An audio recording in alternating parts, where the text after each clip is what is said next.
नमस्कार दोस्तों। तो आखिरकार देश के शिक्षा मंत्री धर्मेंद्र प्रधान ने इस्तीफा दे दिया है।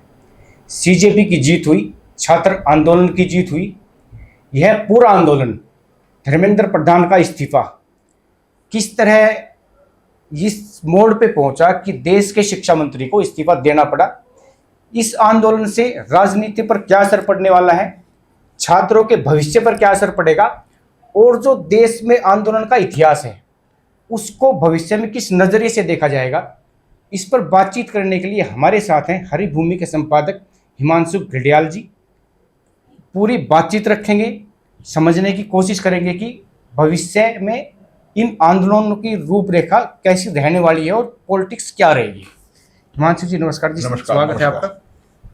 ये धर्मेंद्र प्रधान की इस्तीफे से ही बात शुरू करते हैं सर। बिल्कुल बिल्कुल। धर्मेंद्र प्रधान का आज जो इस्तीफा है वो इस आंदोलन का सबसे बड़ा घटनाक्रम है। हमने कल बात की थी तो हमको इतना भरोसा नहीं था कि सरकार इस्तीफे के लिए मान जाएगी। ऐसा लगता था कि सरकार उसके लिए टाइम भी ले सकती है या जो और मांगे मान करके इस्तीफे को टाल सकती है। इस सरकार के बारे में ये कहा भी जाता था कि यहाँ इस्तीफे नहीं होते, खुद राजनाथ सिंह ये बात कह चुके थे। ऐसे में धर्मेंद्र प्रधान का इस्तीफा एक बड़ा घटनाक्रम है, सीजेपी की बहुत बड़ी जीत है, अभिजीत दीपके की जीत है और ये हजारों हजार स्टूडेंट्स की जीत है। जिसने जैन जी जिसको हम जैन जी कह सकते हैं, उसने सरकार को दबाव में लेकर के हरा दिया। ये एकदम बिल्कुल क्लियर है, एकदम साफ है कि सरकार दबाव में आई। अब बात करते हैं कि इसके राजनीतिक प्रभाव क्या है, आगे क्या है। देखिए, विपक्ष इसको बहुत बड़ा मुद्दा बनाएगा। विपक्ष ने हाथों हाथ सीजेपी के आंदोलन को लपक लिया था, वो चाहे कांग्रेस हो, समाजवादी पार्टी हो या आम आदमी पार्टी हो, ये सब लोग इस पर काफी मुखर थे और वामपंथी तो खुलकर इसी आंदोलन में शामिल थे। तो ये तो हुआ इशू की इसका राजनीतिक प्रभाव क्या पड़ेगा। लेकिन जहां तक मोदी सरकार की कार्यशैली, उसकी रणनीति या उसका काम करने का जो तरीका है, उसमें ये भारी बदलाव दिखाता है। इस बार सरकार ने यूथ के दबाव में आकर के ये फैसला लिया। सरकार को एक बड़ा डर यह भी था कि ये आंदोलन बहुत बड़े पैमाने पर न फैल जाए। उसने इसको और विस्तार, उसका ये कहेंगे इसका विस्तार रोकने के लिए ब्रेक लगाए, ये एक तरह का ब्रेकर का इस्तेमाल किया और इसको यहीं पर खत्म करके इसको बहुत बड़े पैमाने पर फैलने से रोक दिया। असल में आंदोलन जिस तरह से फैल रहा था उसमें इतना बड़ा तो नहीं कह सकते, बहुत बड़ा आंदोलन हो गया था, लेकिन इसका मैसेज बहुत ज्यादा बड़ा जा रहा था और सरकार इस परसेप्शन से बचना चाहती थी कि वह स्टूडेंट विरोधी है, वह छात्र विरोधी है और युवाओं की विरोधी है। इसीलिए सरकार को ये फैसला लेना पड़ा। और इसके साथ ही अगर आगे की बात करें तो आगे की बात यह है कि संसद का सत्र चल रहा है और संसद के सत्र में सरकार के पास बहुत सारा काम है। इस आंदोलन की वजह से विपक्षी दल लगातार विरोध कर रहे थे, संसद को नहीं चलने दे रहे थे। तो जो सरकार के एजेंडे पर, सरकार का जो काम काज है, उस पर बहुत बड़ा असर डाल रहा था। तो सरकार ने यह एक बीच का रास्ता निकाल करके कि अभी धर्मेंद्र प्रधान का इस्तीफा करवा दीजिए, अभिजीत दीपके को खुश कर दीजिए, स्टूडेंट मान गए हैं, अब वहां से धरना खत्म हो जाएगा। अब सरकार का फोकस उन विधेयकों पर होगा जिनको सरकार लाना चाहती है। इसमें जो बड़ा विधेयक है जिसकी सबसे ज्यादा चर्चा है वो है परिसीमन विधेयक है, जिसे लेकर के पिछले बार सरकार ने विशेष सत्र बुलाया था लेकिन सरकार उसमें हार गई थी। इस बार सरकार ने जोड़ तोड़ करके कुछ अपनी शास्त्रों की संख्या बढ़ाई है, कुछ विपक्षी खेमे की दरारें हैं, उनका फायदा उठाना चाहेगी सरकार। तो ये जो सरकार के एजेंडे पे जो महत्वपूर्ण बिल है, विदेशी चंदे का एक बिल है वो भी है, तो ये सारे बिल सरकार संसद से पास कराना चाहेगी। तो इसलिए सरकार ने इस आंदोलन की आग को शांत करने के लिए बुझे मन से ही सही, लेकिन यह फैसला उसको लेना पड़ा है। धर्मेंद्र प्रधान सरकार के बड़े स्तंभ हैं, तो ये एक बड़ा इस्तीफा एक तरह से बहुत बड़ा झटका है केंद्र की एनडीए सरकार। अच्छा सर, छोटी सी एक और बात चर्चा भी करेंगे इस पे। जैसे ये देश के इतिहास में पहली बार है कि किसी आंदोलन के दबाव में किसी मंत्री ने इस्तीफा दिया है। चलो ये तो एक बात हो गई है, लेकिन आंदोलनों के इतिहास में भविष्य में आंदोलन को किस तरीके से, किस नजरिए से देखा जाएगा, किस तरीके से किया जाएगा, ये भी एक सोचने वाली बात है।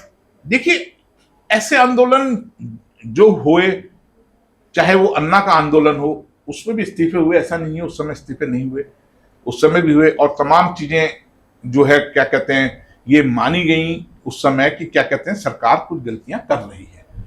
कहावत है कि अगर आप अपनी गलती से सबक लेते हैं तो वो बेहतर होता है। मोदी सरकार ने धर्मेंद्र प्रधान का इस्तीफा करा के कोई सरकार का कामकाज बहुत बदल जाएगा या सरकार के काम करने का तरीका बदल, ऐसा कुछ नहीं है। सरकार पहले ही घोषित कर चुकी है कि वो एजुकेशन या उसके लिए बड़ा रिफॉर्म करने जा रही है ताकि एग्जाम पेपर लीक ना हो सके। सरकार ने नकल रोकने के लिए पेपर लीक करने वालों को सख्त सजा और जुर्माने का वो विधेयक तैयार किया है। तो ये सरकार अपने लेवल पर पूरा वो कर रही है। एनटीए को पूरी तरह से जो है बदला जाएगा, बड़े पैमाने पर वहां से लोगों की बर्खास्तगी हो चुकी है, 47 लोग बर्खास्त कर दिए गए।